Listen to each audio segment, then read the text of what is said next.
औज़ुबिल्लाहिमिनश्शैतानिर्रजीम बिस्मिल्लाहिर्रहमानिर्रहीम। अस्सलाम वालेकुम स्टूडेंट्स, उम्मीद है आप सब खैरियत से होंगे। हमने अपना पहला चैप्टर कंप्लीट किया है फंडामेंटल ऑफ मैथमेटिक्स, और अब हम अपने नए चैप्टर जो यूनिट नंबर 2 है उसको पढ़ेंगे। वो है हमारे पास मेरीमेट सिस्टम। तो ये जो चैप्टर है बहुत ज़्यादा इम्पोर्टेंट है। अगर इस चैप्टर को आप लोगों ने समझा तो अबाउट 80% आप लोगों का कोर्स कंप्लीट हो जाता है। 80% एमसीक्यूज़ इसी चैप्टर से होते हैं। अगर इसको आप लोगों ने सही से समझा तो आपके लिए एमसीक्यूज़ को हल करना कोई मुश्किल नहीं। तो बिना टाइम वेस्ट किए हम अपने टॉपिक की तरफ जाते हैं। तो हमारे पास फर्स्ट टॉपिक है रेशो एंड प्रोपोर्शंस। तो रेशो एंड प्रोपोर्शंस क्या होते हैं, तो इसको पढ़ते हैं। A ratio is compared to quantities and can be written as fraction 3 to 4 or 3/4।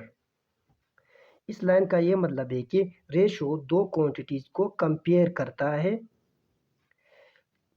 कैसे कंपेयर करता है, जैसे कि हम लिखते हैं, जैसे देख ले 60 मिनट इज इक्वल टू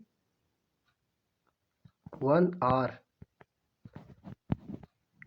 तो इसका क्या मतलब है, 60 मिनट क्या है, 60 मिनट्स एक आर की क्या है, बराबर है। मिनट एक अलग क्वांटिटी है और आर एक अलग क्वांटिटी है।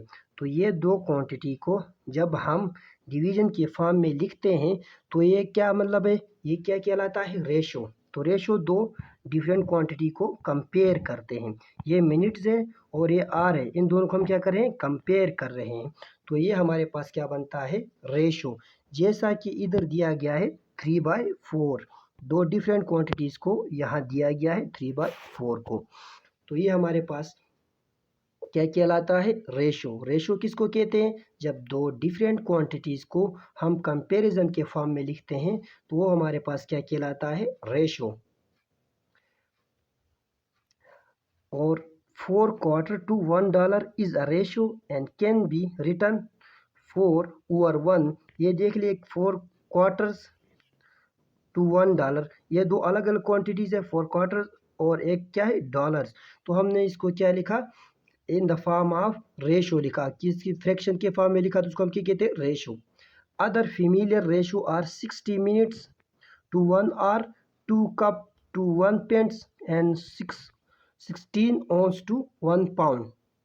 हम रेशो में क्या लिखते हैं, दोनों चीज़ें जो होती है वो अलग अलग क्वांटिटीज़ को in the form of division लिखते हैं। जैसे कि पहले भी मैंने एग्जांपल बताया था, अभी इधर भी है, जैसे कि 60 मिनट्स और 1 आवर को जैसे इस तरह लिखते हैं, 60 मिनट्स और 1 आवर। तो ये दो डिफरेंट क्वांटिटीज़ है और इनको हम क्या कर रहे हैं, कंपेयर कर रहे हैं। वो कैसे कंपेयर होता है आगे जब हम क्वेश्चंस करेंगे तो आप लोगों को समझ आएगा। तो इसको क्या कहते हैं, रेशियो। तो हम अब नेक्स्ट स्लाइड में जाते हैं। तो दूसरा हमारा जो टॉपिक है इसके अंदर है वो है प्रोपोर्शन। प्रोपोर्शन किसको कहते हैं, proportion is two ratio equal to each other. जब हम दो रेशो जो एक दूसरे के बराबर हो उसको लिखते हैं तो इनको कहते हैं प्रोपोर्शन। देखिए यहाँ एक साइड पे एक रेशो लिखा गया है, दूसरे साइड पे दूसरे रेशो। ये दो रेशो एक दूसरे की क्या है, बराबर है, तो उसको हम क्या कहते हैं, प्रोपोर्शन। जब दो रेशो को इक्वल के फॉर्म में लिखते हैं तो उसको कहते हैं प्रोपोर्शन। कैसे, जैसे देख लीजिए, अगर हम 4 को 1 पे डिवाइड करते हैं तो इसका आंसर आता है 4, और 8 को 2 पे डिवाइड करते हैं इसका भी आंसर आता है 4। तो इसका मतलब है कि 4 और 4 बराबर है। इसका मतलब है कि दोनों साइड पे जो क्वांटिटीज़ है उन दोनों दोनों का वैल्यूज़ क्या है, सेम है। तो हम प्रोपोर्शन में दोनों साइड पे हम क्या लिखते हैं, क्वांटिटीज़ लिखते हैं और दोनों क्या होती है, बराबर होती है। This proportion can be read 4/4 or to $1 as quarter or $2। तो इसका मतलब ये है कि दोनों साइड पे जो भी प्रोपोर्शन है, प्रोपोर्शन के दोनों साइड पे ये भी एक रेशो है, ये भी एक रेशो, और ये एक दूसरे की क्या है, इक्वल है। तो दो प्रोपोर्शन अगर एक दूसरे के बराबर हो और इसको हम जब लिखते हैं इसको हम क्या कहते हैं, दो रेशो बराबर हो तो उसको हम कहते हैं प्रोपोर्शन। और नेक्स्ट में लिखा है in a proportion the product of cross multiplication are equal. ये लाइन देखिए, in a proportion the cross product are equal. वो कैसे, ज़रा देखिए, हम इसको इसके साथ मल्टीप्लाई करते हैं और इसको इसके साथ मल्टीप्लाई करते हैं तो 4 2 जार 8 और 1 8 जार 8। तो क्रॉस मल्टीप्लाई भी इन दोनों का आंसर क्या आया, सेम आया। जो कहता है कि प्रोपोर्शन में अगर क्रॉस मल्टीप्लाई करें तो दोनों क्वांटिटीज़ का वैल्यू सेम आती है। दोनों का क्या आया, 8 8 आया। अब हमारे पास ये क्या है, बेसिक स्टेप्स। अगर आपने इस बेसिक स्टेप्स को समझा तो आपके लिए कोई भी एमसीक्यूज हल करना मुश्किल नहीं है। इसकी बेसिक स्टेप्स क्या है, नंबर 1 हमारे पास हम पढ़ते हैं। फर्स्ट स्टेप हमारे पास क्या है, किसी भी क्वेश्चन को सॉल्व करने के लिए सबसे पहला स्टेप हमारे पास है set up a known ratio. एक ऐसा रेशो बनाओगे जो, तो स्टेप 1 हमारे पास क्या है, सबसे पहले स्टेप है कि हमने एक नाउन रेशो बनाना है। वो आगे हम जब एमसीक्यूज हल करेंगे तो आपको समझ आएगा कि नाउन रेशो कैसे बनाते हैं। नाउन रेशो या तो गिवन होता है या आप लोगों को ज़बानी याद होता है।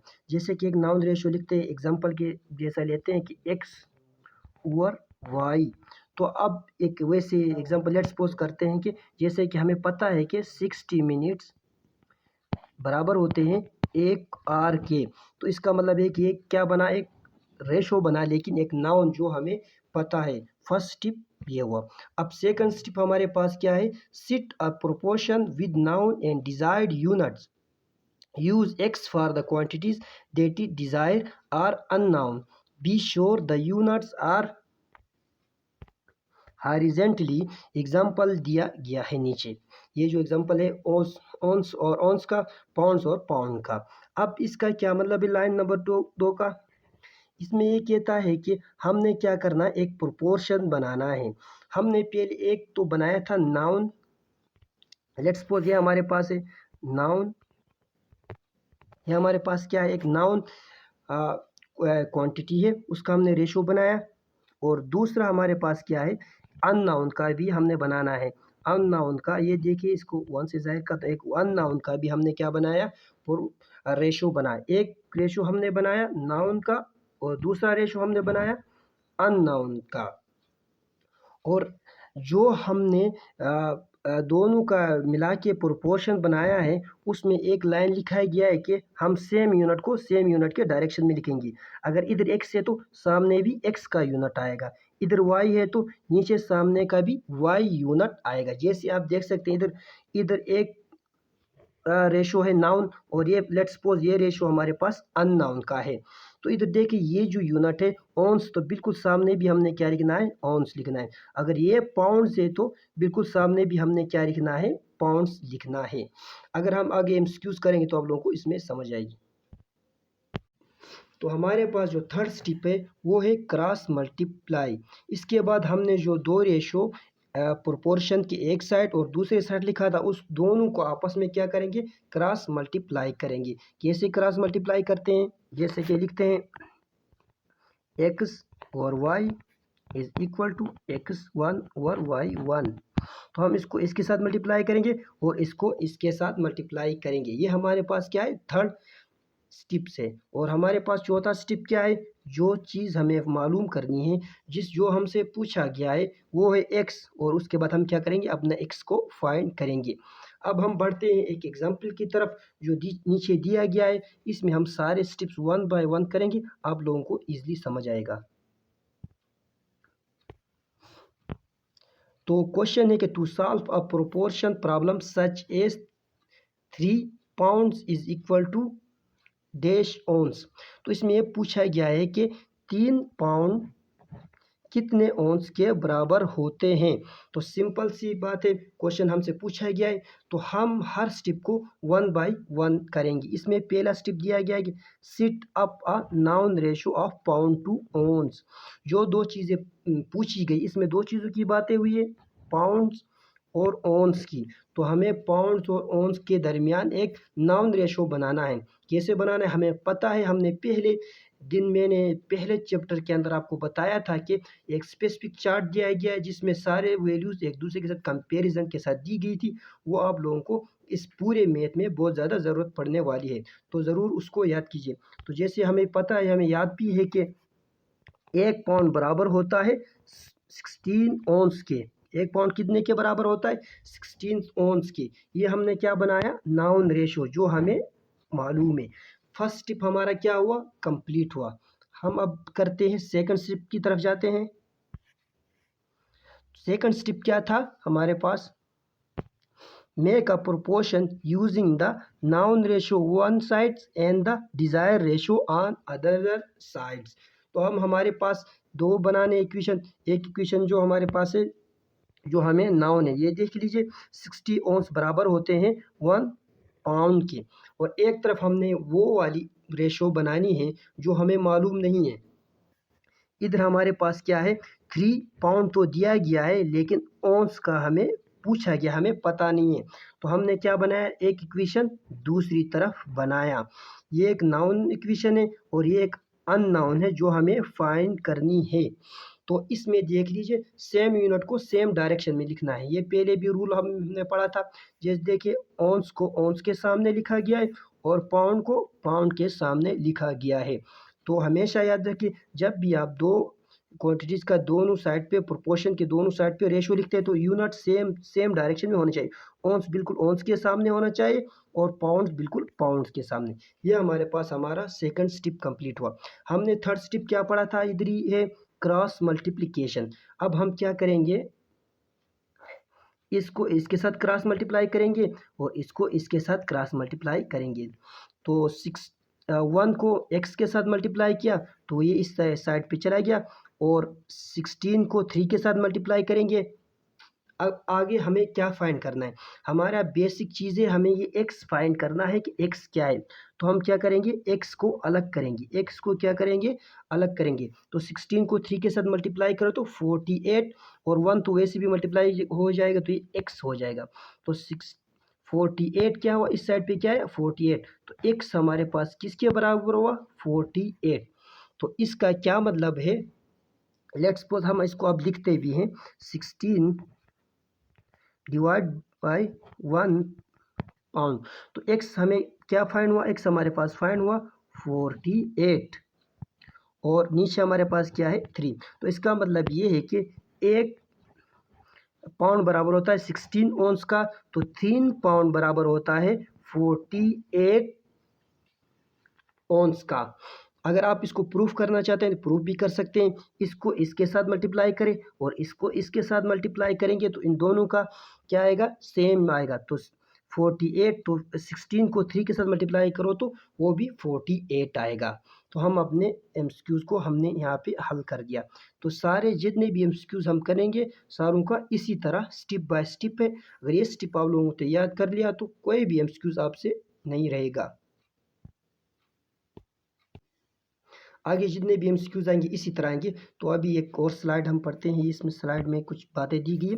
Another name for a ratio with nominator and denominator of approximately the same value is a conversion factor. तो इसमें ये कहा गया है कि जो रेशो है हम पहले यूज़ करते थे, इसको कन्वर्जन फैक्टर भी कहते हैं, क्योंकि इसका नोमिनेटर और डिनोमिनेटर की वैल्यू सेम होती है। कैसे सेम होती है? अब मैंने फिर भी एग्जांपल दिया था कि 60 मिनट और 1 आवर, 60 मिनट और 1 आवर क्या होता है? बराबर होता है। हमें पता है कि 60 मिनट जितना होता है उतना 1 आवर होता है। ये दोनों एक दूसरे के क्या है? बराबर है। तो इसलिए इनको हम क्या कहते हैं? कन्वर्जन फैक्टर कहते हैं, कि रेशियो का डिनोमिनेटर और नोमिनेटर जो भी होता है वो क्या होता है? इक्वल होता है। जैसे कि हम एक दूसरा एग्जांपल लिखते हैं, जैसे कि 1 kg और 1000 ग्राम। तो ये 1000 ग्राम और 1 kg क्या है? इक्वल है। तो इनको क्या कहते हैं? कन्वर्जन फैक्टर कहते हैं। और एक नीचे लिखा गया, the ratio 4 quarter to $1 and 2 points to 1 quarter are conversion factors. हम जब क्वार्टर्स और डॉलर को आपस में कन्वर्ट करेंगे या 2 पॉइंट्स और 1 क्वार्ट को आपस में कन्वर्ट करेंगे तो हम ये वाली वैल्यूज़ डालेंगे। System of measurement are use conversion factor to change from one unit to another unit. तो हम ये जो कन्वर्जन फैक्टर होता है इसको यूज़ करते हैं किसी भी एक यूनिट को दूसरे यूनिट में कन्वर्ट करने के लिए। कैसे? जैसे हमने पहले एग्जांपल भी किया था कि हमने क्या किया था, 3 पाउंड को कन्वर्ट किया था ओंस में। ओंस में हमने क्या किया था, कन्वर्ट किया था। तो किसके थ्रू किया था, हमने 16 और 1, ये हमारे पास 16 और 1 हमारे पास क्या था, एक कन्वर्जन फैक्टर था। इसकी मदद से हमने 3 पाउंड को ओंस में कन्वर्ट किया था। तो ये भी यही कह रहा है कि हम कन्वर्जन फैक्टर के ज़रिए एक यूनिट से उसकी वैल्यू को दूसरे यूनिट में कन्वर्ट कर सकते हैं।